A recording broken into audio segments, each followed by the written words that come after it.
Magandang oras na naman sa inyong lahat mga kaibigan. Ang ating pag-usapan ngayon ay ang scorecard ng dalawa nating officials ng ating bansa ukol sa trust rating na inilabas ng Publicos Asia Incorporated sa pamamagitan ng Pahayag 2025 First Quarter Survey. Ang dalawang official na ito ay may posibilidad na tatakbong presidente sa year 2028. Sina Vice President Sara Duterte at House Speaker Martin Romualdez. Pero bagong lahat, huwag niyong kalilimutan na mag-subscribe sa ating channel kung hindi pa kayo subscriber. Please like, comment, and share. Pakiclick na rin ang notification bell para hindi ninyo makaligtan ng ating mga bagong video. Balik sa ating topic. Inilabas ng Publicos Asia Incorporated ang kanilang survey ukol sa trust rating ng mga top officials ng ating bansa. Ang survey ay ginawa noong March 15 hanggang March 20. Ito ay isang nationwide sampling survey na binubuo ng 1,500 respondents na random na kinuha sa market research panel ng mahigit 200,000 registered Filipino voters. Kalahati ay mga babae at kalahati ay mga lalaki. 45% ay walang asawa, 55% ay may asawa. 71% ay may trabaho at 29% ang walang trabaho.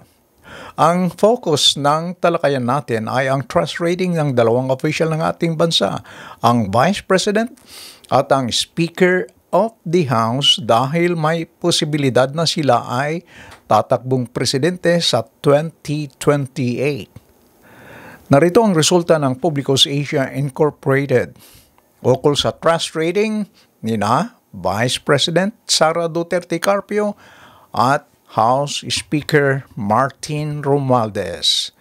Una, si Vice President Sara. Ang trust rating na kanyang nakuha ay 39%. 39% ang may tiwala sa Vice President sa unang quarter ng 2025.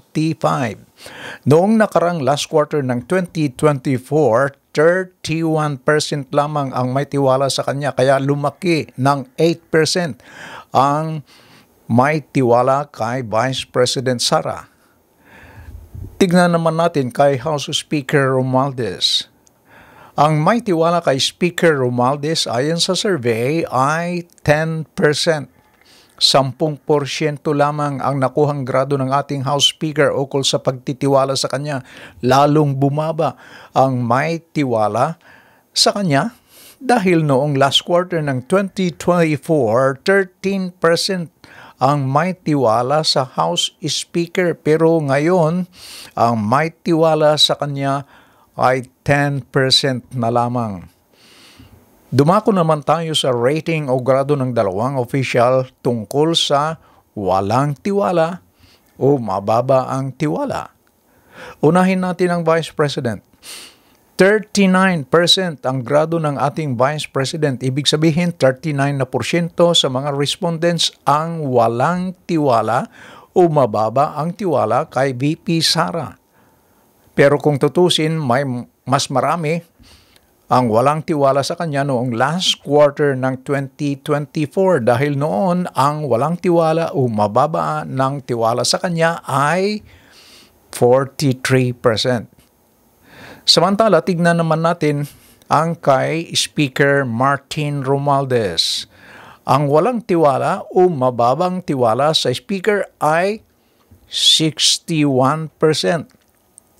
Malaki ito na porsyento sa mga walang tiwala sa ating Speaker. Lalong dumami ang walang tiwala o mababa ang tiwala kay Speaker Romualdez kung ikumpara natin ang kanyang rating noong last quarter ng 2024. Noon, 51% lamang ang walang tiwala o mababa ang tiwala sa Speaker. Ngayon, dumami ang walang tiwala o mababa ang tiwala sa kanya dahil 61% na porsyento ang nagsasabing wala silang tiwala o mababa ang tiwala sa House Speaker.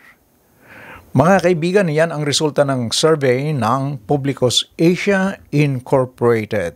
Meron ba kayong opinion o pananaw sa nasabing survey? Kung meron, please leave your comment.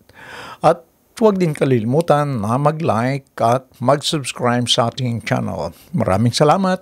Bye-bye!